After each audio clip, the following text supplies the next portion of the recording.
Hey guys, Justin here. I first want to say thank you for contributing to the Ask a Trainer segment. It means a lot to me that you guys are actually putting yourselves out there and reaching out and asking questions. And I just hope I'm providing some good value. That said, let's answer some questions. Okay, so I had someone ask, what is the best way to flatten out a stomach after having children? So I would say core bridges or planks are probably the best mode to go about. It's a good all-around type of exercise, especially if you had a C-section. You want to avoid anything that really crunches or contracts the abdominal muscles too much. And nutrition is very, very, very, very, very, very, very, very, very, very, very important. So if I can't get the point across, planks, but nutrition, numero uno. Doesn't have to be overcomplicated. Breakfast, lunch, dinner, split your plate up into thirds, fats, proteins, and green veggies. Fats, proteins, veggies. Fats, proteins, veggies. All right, I got another question. How do I make my butt go down? I think one of the best things you could do exercise-wise to reduce your mass in your ass is really just focusing on longer bouts of cardio and just reducing the amount of weight that you do on squats. You want to focus on more endurance-based exercises. Less weight, higher reps, and cardio. Okay, so I got another question that was messaged to me. Guy says that he suffers from anxiety and depression. In the past, he has used temporary fixes to just try to get by with these anxiety and depression. He said he needs to change his lifestyle. He feels so lost, and I hope that you can guide me. Thanks for hearing me out. Hope you're well. Well, I hope you're doing well. And I don't personally suffer from this, but I have friends and family who have gone through it or are going through it. I think it's important for support. It really just it compounds the effect and it allows you to just lean back on someone when you feel less energetic or weaker. So if you're at a point in your life where you feel like down and out, professional help is really important, but also just reaching out personally, friends and family. You're not alone in this whole journey in life, and I think it's important to really reach out and seek help. Another thing is really just looking into some self-reflection that can give you a foundation to build off of. You got to do a lot of peeling back with the layers because there's some core issue or core issues that are causing this. And I recommend doing something like personal development or personal growth reading. 7 Habits of Highly Effective People by Stephen A. Covey is an awesome book for anybody. And if you're looking for some pick-me-up and some personal reflection and growth, that's a really good book. Another thing that kind of relates to this depression is a recent show on Oprah's what was it called? Oprah's Masterclass, and it was with Dwayne Johnson. He talks about how he overcame his struggle with depression. So I think that's something that you should really look into. He's someone I really look up to, and I never knew he struggled from depression. And to overcome that and to get where he is right now, I think that would really shed some light for what your potential really is. So check that out. Chris asks, she's ready for a lifestyle change. Can you suggest any good workout routines for losing weight? I think really it's around circuit-based training. If you haven't been working out for a long time, focus on circuit training. You're doing full body, squats, push-ups, sit-ups, something very simple to just get you started. And implementing that, it's going to be cardio-based, it's going to be strength-based just on your body weight, and it's going to burn calories. It's going to get your energy up, and it's going to get you into the routine. So the first thing you got to do when you're not active is start being active. And just start off with some simple exercise routines. Do it in a circuit format. Start off small, see how your body feels in the next couple days, and then start building it up as you go along. And then the other thing, really, I can't stress it enough, nutrition is going to be one of your biggest things for losing weight. You know it, you hear it, don't avoid it. Alright, so Lisa asks, I've never been huge into working out, but I want to get started to target my midsection and then go on to my legs and butt. What should I be doing?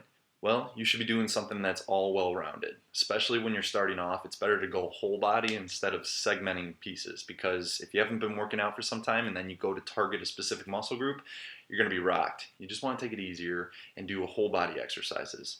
Circuit training is a really good way to get started on something. So I'd recommend doing something like you do 30 seconds of squats, then you go 30 seconds of push-ups, then you go 30 seconds of a plank, and then you go with 30 seconds of a crunch. So that will really work your midsection because you're doing 2 exercises in this circuit. Then you're going to work your butt and your legs by doing the squats, and you need to get some upper body work too and doing the push-ups. So 30 seconds of each exercise, and do that for 3 to 4 rounds just starting off. Next day, see how you feel. If you can do more, then bump it up a little bit. It's very important to keep in mind when you first start working out to take it easy.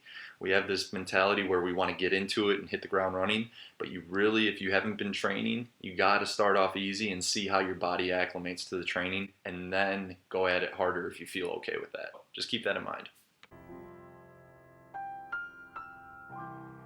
All right, so Zoe asks, any tips on maintaining a better life-work balance? So I think the best tip I can give you is check out Pareto's Law, or the 80-20 principle. The whole concept of it basically is looking at 20% of the things that you do actually account to 80% of the results. In other words, the 20% of work that you actually perform accounts to 80% of the net result. If you're in sales, 20% of your clients actually account to 80% of your revenue. In the world of exercise, the last couple reps of a strength training exercise actually produce the majority of your strength gains. It's those failing reps, those last reps that you do that really tear up the muscle, that rupture the muscle fiber, and actually cause that growth. The whole point of it is really to start subtracting the things that are not necessary in your life. So my tip is really to start eliminating things that don't really contribute to the positive results in your life. Look at those things that really produce the majority of those results, and you focus on that, and you eliminate the things that don't really work out for you. All right, Zoe has a second question. What is your favorite workout that you can't get enough of this week? Zoe, what can I get enough of? I'm a big fan of doing hanging hip raises, which is an abdominal workout. I'll post a video on that shortly. I think another one is doing hip rotations. Works the abs, works the hips, can't go wrong. Nick asks, so I'm trying to lose weight, but I can only work out at night. I know it's bad to eat late, but I also know I should eat after I work out. What do I do? Nick's a trainer and friend of mine. I don't know if he's bullshitting or if he really wants my suggestion. However, I'm going to give it to him. So I think the best thing is go with a waxy maize supplement mixed with your protein shake. Waxy maize is a complex carb. It adds that carb to protein ratio that you need after a workout. However, it will be a can't talk. It'll be a complex carbohydrate. So I recommend a waxy maize supplement and mix that with your protein shake. There you go. All right, so I forgot one more question here. This is by Jessica. She's asking, what are your thoughts on carb blockers and do they actually work? All right, so let me backtrack here a little bit and let you know exactly how the absorption of carbohydrates go down. So when you take in a carbohydrate, there's some enzymes that help to break down that carb to absorb it into your body, so you take on those calories. One of the primary enzymes is called amylase. Now, what these carb blockers claim to do is inhibit the use of amylase. When you take in a carb and you take this carb blocker, essentially what should happen is it inhibits the amylase enzyme, so therefore the carbohydrate runs through your digestive system unabsorbed and you don't take on those calories. I think for the most part it's a bunch of bullshit. You need a lot of inhibitors, technically speaking a shitload, to be able to equate to the amount of amylase that you have in your body. So I would say scratch the carb blockers. However, what I do recommend is taking the amino acid L-glutamine. Okay, so L-glutamine is just a simple powder. It's something that you can take when you have carb cravings. You take it beforehand, you mix it either with water, it's a simple powder, or you mix it with your protein shakes and just swig it down. This will help curb your appetite towards carbs, and it'll help you get through those little moments where you feel like you need some type of carb. So I hope that helps. So with all that said, I want to say thank you guys for contributing again. So I'll be coming out shortly with some videos on working out and exercise tips, so stay tuned for that. And guys, please comment, share, subscribe to my YouTube channel if you like what you're seeing. I'll be coming out with more videos here shortly. So till then, take care.